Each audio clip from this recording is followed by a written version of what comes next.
when it comes to cardio, I have 3 different machines that I prefer using, and I wanted to break it down and explain to you guys what I do on them and how I use them most effectively.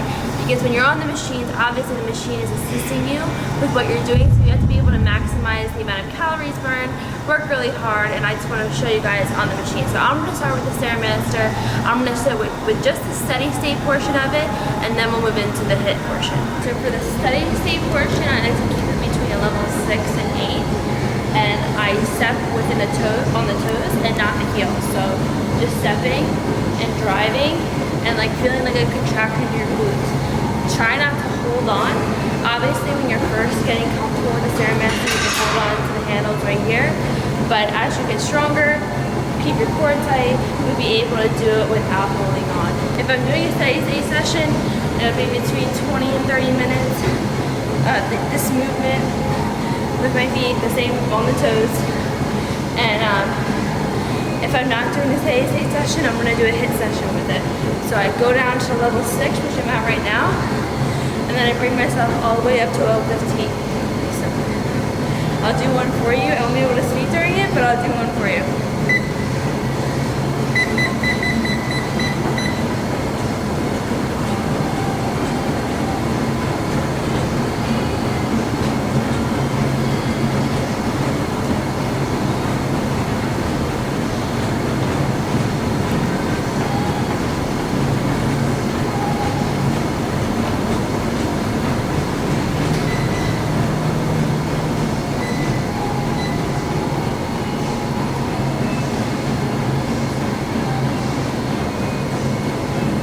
You raise it up to level 15, and then you bring it down to level 6 in order for your heart rate to slow down and return back to like resting heartbeat.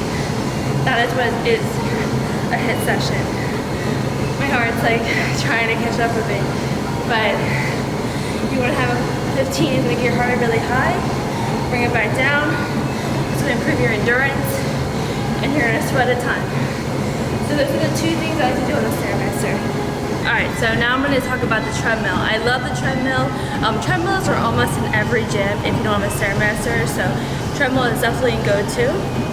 And if I'm doing a steady state session, I like to do max incline walk. So I'll do a 2.5 to 3.0 speed at a 15.0% incline, and pump the arms, try not to hold on. So I want to show you guys how I do that.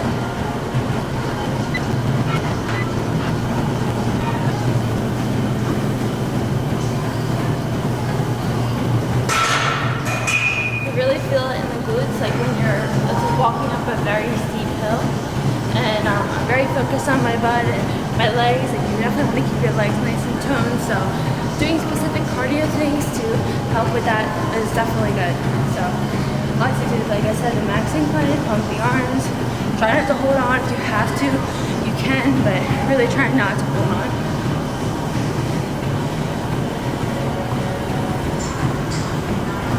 Also too, like sometimes I do get bored just walking. So what I'll do is try to work my abductors and side parts of your legs. Just lower the speed a little bit, and you just side shuffle up the hill. You don't have to hold on, but again, if you want to, if you feel more comfortable, you can. Keep your core tight. Just side shuffle to one side. And I like to do 1 minute one side, 1 minute the other side, alternate for like 10 minutes.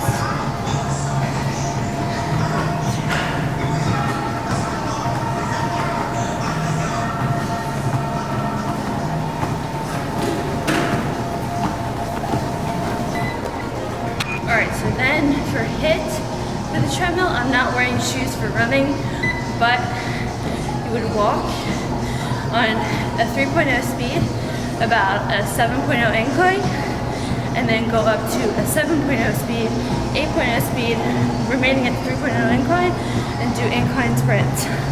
So just like you saw me do the Stairmaster 15.6, it would be like a 3.0 speed up to an 8.0 speed, but remaining at that 3.0 incline. Because when you run and sprint at an incline, it's a little more difficult. If you're not used to running on an incline, don't run on the incline right away. Just work up to it. So, right now, I'm at like a 3.0 speed, and I would move up to a 3.0 incline. So if you guys want to like just see what I do, and I'll do one sprint for you. But again, I'm not wearing the right shoes to do sprinting. I would sprint for about like 30 seconds.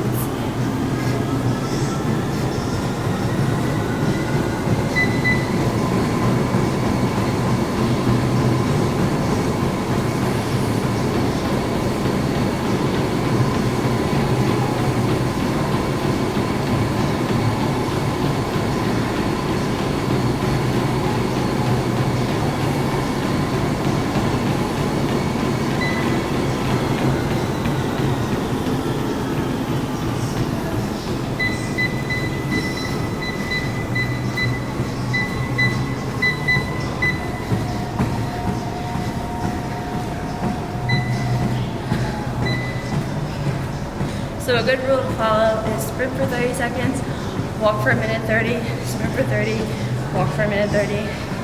You get the idea. And try to get through like a 20-minute session. And HIIT is going to cause you to work a little bit harder than a steady-state session. So you should really be sweating and really be pushing yourself. And that's what I basically do on the treadmill. So the sprinting and walking the treadmill and the Stairmaster can sometimes be really, really hard on my body.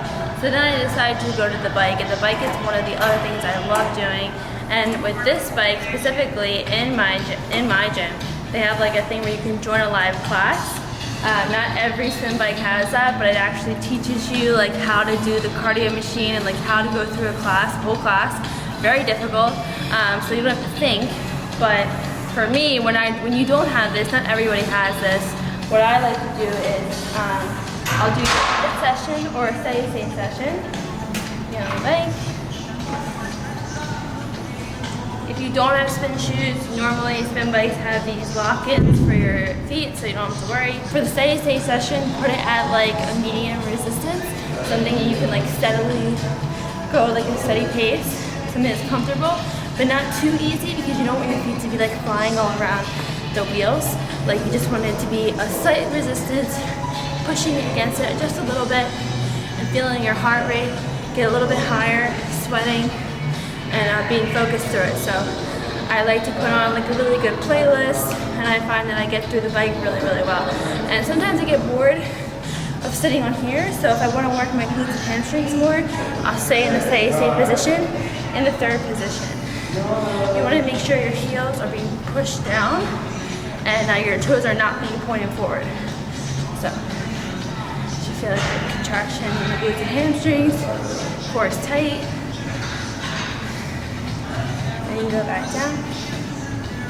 So if you're doing a HIIT session, which you would want is a lower resistance, so something a little bit easier where you can pedal nice and easy.